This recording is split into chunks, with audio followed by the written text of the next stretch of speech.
Kosova është treguar e hapur sa i përket ngritjes së kampeve për strehimin e emigrantëve të palishëm nga Anglia, kërkesë që është refuzuar nga kryeministri Edi Rama. Pas një marrëveshje të arritur me qeverinë daneze për sjelljen e 300 të dënuarve për të kryer pjesën e mbetur të dënimit në Kosovë për 200 milion euro, presidenti Vjosa Osmani është e hapur për të ndërtuar edhe një gjadër në Kosovë, por këtë herë nga Britania e Madhe.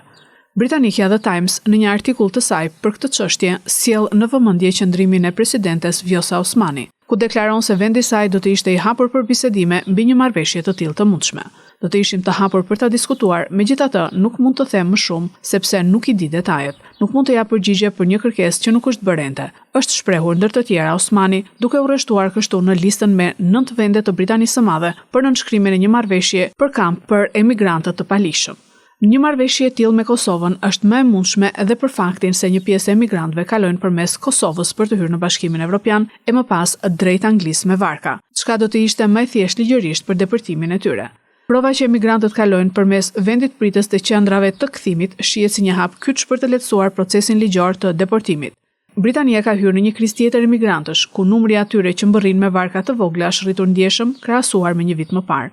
Shembulli i Italisë dhe Shqipërisë po shihet si një zgjidhje e mundshme, kur koncepti i qendrave të kthimit sipas The Times ka marrë miratimin e UNHCR-s, Agjencisë së Kombeve të Bashkuara për Refugjatët,